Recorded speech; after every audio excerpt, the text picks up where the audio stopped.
You ever get this, like, weird feeling? You stumble across something that seems totally innocent now, you know? Yeah. Like an old movie, maybe something your grandparents loved. And then you realize, whoa, this thing caused an absolute uproar back in the day. Mm. Governments freaking out, protests in the streets. It's wild. And that's exactly the kind of energy we're tapping into for today's deep dive. Controversial cinema. And you've brought in some fascinating source material for us to unpack. Las películas más polémicas de todos los tiempos. Basically a highlight reel of movies that really push the envelope. Totally. We're talking films that sparked debates, protests, even got banned in certain countries. So yeah, buckle up because we're about to take a wild ride through cinematic history, exploring what made these movies so controversial and why they still matter today. But before we dive into specific films, it's important to remember that what's considered controversial is, well, it's always in flux. It's not just about the content itself, but the context, the era, cultural norms, all of that. Even the individual viewer's own sensitivities come into play. Oh, absolutely. What might have been scandalous decades ago could seem almost quaint now. Right? Like, can you imagine a movie like Tarzan the Ape Man causing a stir today because Jane isn't wearing, like, a full safari outfit? Exactly. But back in 1932, that's exactly what had censors in a tizzy. Exactly. The censors were more concerned with glimpses of Jane's bare legs than with Tarzan's, shall we say, minimalist wardrobe. And this was still a few years before the Hays Code would come in and really clamp down on Hollywood. Ah, yes, pre-code Hollywood.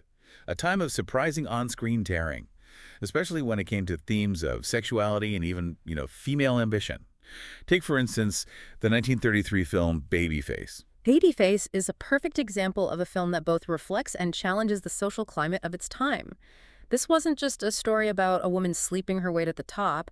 It was a commentary on ambition, class, and the hypocrisy of a society that often punished women for seeking the same opportunities readily available to men. And audiences, they ate it up. There's a fantastic quote from a theater owner in Louisiana who said, and this is a direct quote, "The church folks yell for decent pictures, but they all come to see Mae West." Amazing. Talking about Mae West, the film star. It just goes to show this fascinating tension between what was deemed publicly acceptable and what audiences were actually drawn to. And the censors, they were not amused. They saw Babyface as a glorification of quote-unquote loose morals and tried to censor it heavily. But the film's popularity spoke for itself, and it ultimately played a significant role in ushering in the Hays Code just a year later. Wow. So by trying to suppress a film that clearly resonated with audiences, they inadvertently brought about even stricter censorship. Exactly. It demonstrates the unintended consequences of censorship. Sometimes attempting to silence a particular voice or viewpoint only amplifies it in the long run. It's true. It also reveals how film, even in its early days, was a powerful platform for cultural commentary, whether intentional or not. So we've established that what's considered controversial can shift dramatically over time, and that challenging social norms can have really unexpected consequences. For this deep dive, we've organized these controversial films into thematic clusters. First up, sex and censorship films that dared to show what was considered unshowable and faced the wrath of the censors for it. This is where we see a fascinating evolution of social attitudes playing out on screen. What was considered utterly scandalous in the early 20th century might seem almost quaint today. Oh, totally. Case in point, the 1933 film Ecstasy, starring a young Hedy Lamarr. A few seconds of nudity, barely even noticeable by today's standards, were enough to cause an international uproar. I can only imagine. Imagine the headlines, the pearl clutching, the absolute frenzy. It's incredible. And it wasn't just the nudity itself. Ecstasy was controversial for its sympathetic portrayal of female sexuality and pleasure. This was decades before the sexual revolution of the 1960s, and the film's suggestion that women could enjoy sex, independent of marriage or even love, was deeply unsettling to the conservative morality of the time. It's wild to think that something so seemingly tame now could cause such a stir back then. It really highlights how dramatically our perceptions of what's acceptable have changed, even within a relatively short period. And it speaks to the power of film to push boundaries and challenge societal norms. Even a few seconds of nudity, when presented in a way that questioned the prevailing views at the time, could become a lightning rod for controversy. Totally. But Ecstasy wasn't just about challenging prudish sensibilities. It also had ties to a larger social movement that embraced nudity as a natural part of life. Naturism. Absolutely. The film's director, Gustav Machadi, was a proponent of naturism, and while the film itself isn't explicitly about the movement, Lamar's nude scenes, particularly those shot outdoors, align with the naturist philosophy of embracing the human body in its natural state. So the controversy surrounding ecstasy wasn't just about a few seconds of exposed skin, it was about a clash of worldviews. That's such a great point. It's easy to look back on these older controversies and think they were just about something as superficial as nudity, but often they were masking much deeper anxieties about changing social values, the role of women, and the very definition of what's considered decent or acceptable. Precisely. And as we delve deeper into other films in this cluster, we'll see how those anxieties continue to manifest and evolve as filmmakers pushed boundaries even further. And, well, speaking of pushing boundaries, the film Deep Throat, released in 1972, kind of took this whole conversation about sex and censorship to, like, a whole new level, you know? Yeah, this wasn't just a few seconds of nudity. Deep Throat was a full-blown adult film, and it became a cultural phenomenon. I mean, it sparked intense debate about obscenity laws, the very definition of pornography. It's fascinating how Deep Throat sort of transcended the confines of its genre and entered the mainstream conversation. It wasn't just about the explicit content, you know, the film's marketing, its critical reception in some circles, even its title, which of course alluded to a then taboo sexual act. All of that contributed to its notoriety. It became a lightning rod for societal anxieties about changing sexual mores, the feminist movement, the loosening of censorship in the post-Hays Code era. It's a lot. Right. It's really interesting, though, that for all the controversies surrounding Deep Throat, it was still primarily focused on a heterosexual couple. You can't say the same for the next film on our list, Ilsa, She-Wolf of the SS. This 1975 film goes into the really unsettling world of Nazi exploitation cinema, a subgenre that often blurred the lines between horror, pornography, and historical drama. And this is where the conversation about controversial cinema gets, well, really complex. While films like Ecstasy and Deep Throat challenge societal norms around sex and censorship, Ilsa, She-Wolf of the SS forces us to confront a much darker side of cinematic exploitation. I mean, the film has been criticized for its graphic violence, its use of Nazi imagery, really for titillation, and its potential to normalize and even glorify the very atrocities it purports to depict. It's a tricky balance, isn't it? On the one hand, we can acknowledge that these films, however disturbing they might be, reflect a certain cultural fascination with, the dark age chapters of history. But on the other hand, there's a real danger in exploiting real-life horrors for entertainment value. Exactly. And this brings us to another key aspect of controversial cinema, the question of intent. While some filmmakers might exploit controversial subject matter for shock value or for profit, others use it as a tool for social commentary, historical exploration, even artistic expression. The challenge for audiences and for film critics is to engage with these films critically, thoughtfully, separating genuine artistic merit from mere sensationalism. It's a conversation that continues to this day, especially with the rise of streaming services and the sheer volume of content available to us now. It's more important than ever to be discerning viewers, asking ourselves not just am I entertained, but also what am I consuming and what are its potential implications? Precisely.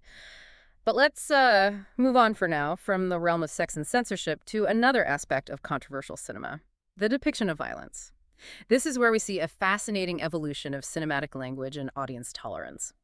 What might have been considered shockingly graphic in the past can now seem almost tame, while new forms of cinematic violence continue to push boundaries and challenge our sensibilities. And it's not just about the amount of violence shown on screen, but also the context, the style, the underlying message. Take, for instance, Stanley Kubrick's 1971 masterpiece, A Clockwork Orange.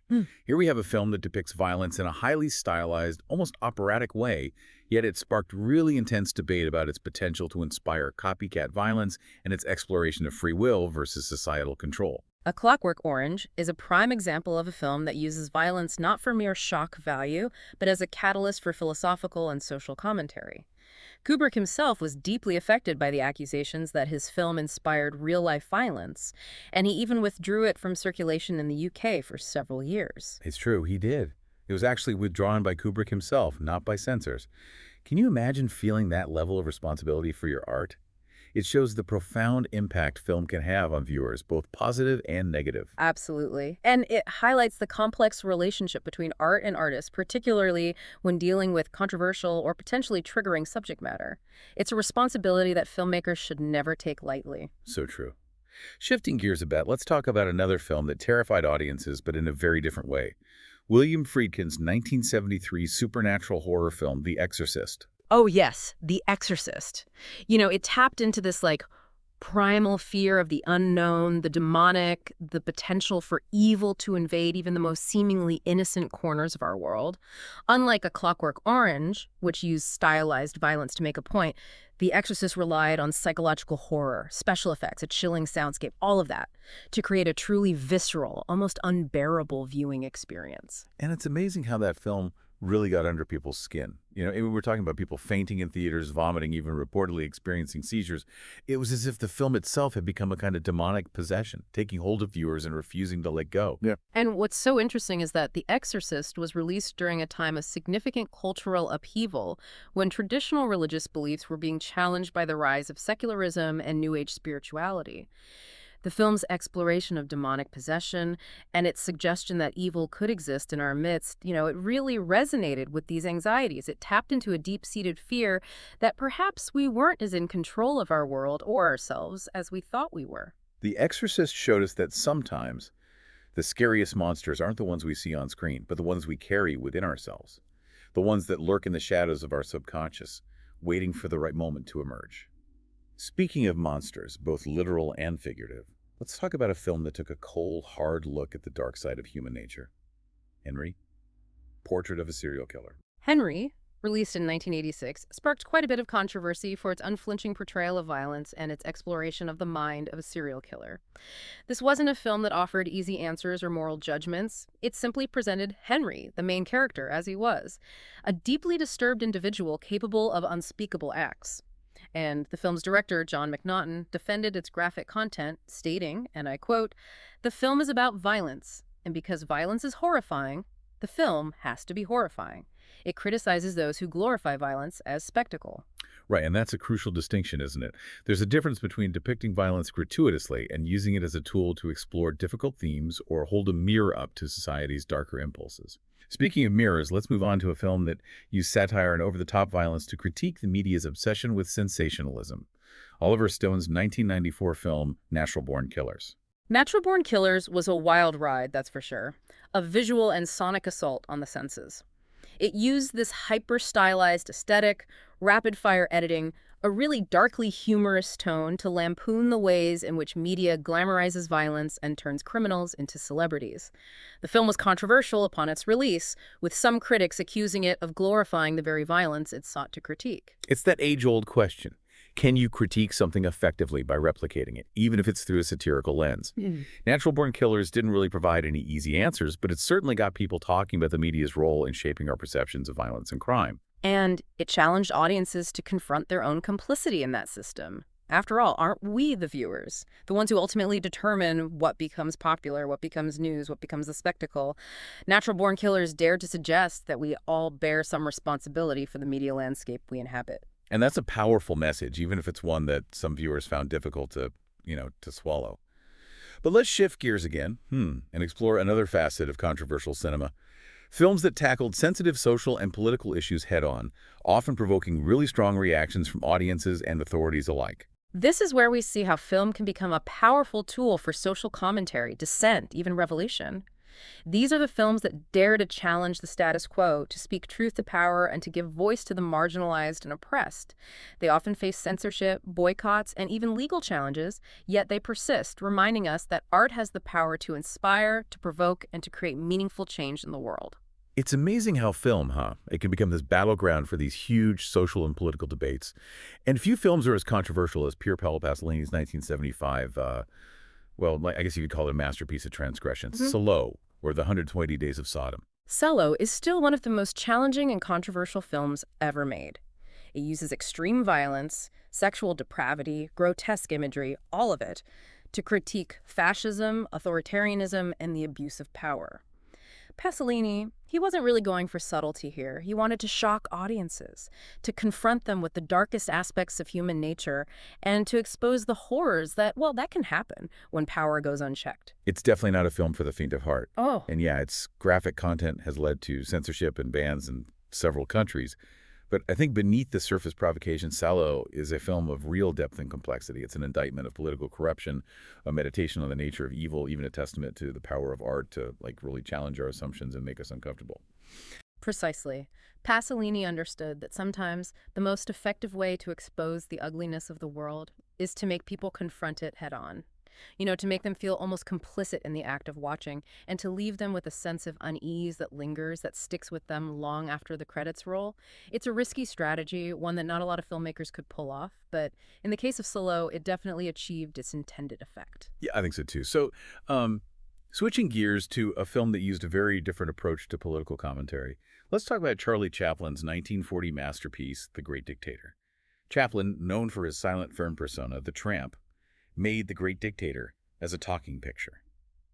And not just any talking picture, a satirical one, directly mocking Hitler at the height of the Nazi regime's power. Can you imagine? It was an act of incredible bravery, given the political climate at the time. I mean, the audacity to satirize one of the most dangerous men in the world, knowing the potential repercussions.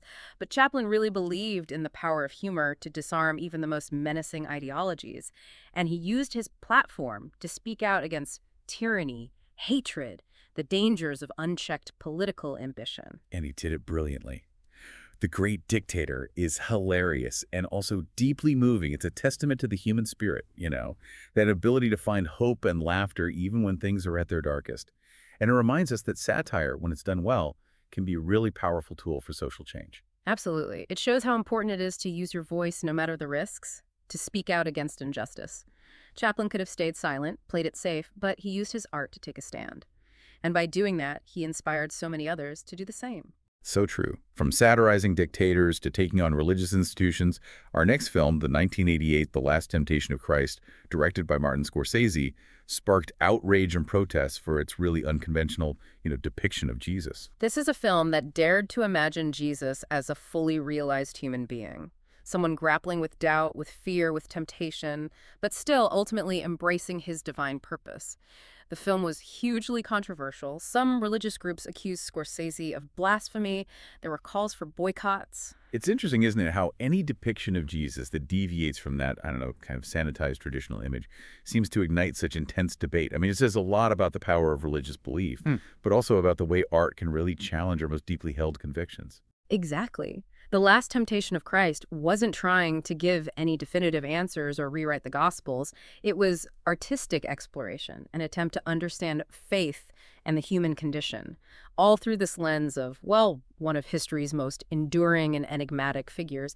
And by doing that, it got people talk about faith, doubt, the nature of divinity. It's a conversation that's still going on today. It really is. And then there's La Ley de Herodes, which translates to Herod's Law. This 1999 Mexican black comedy. Well, it got critical acclaim, but it also faced a lot of controversy for its really biting political satire. La Ley de Herodes uses humor and allegory to really critique the corruption, the abuse of power within the Mexican political system.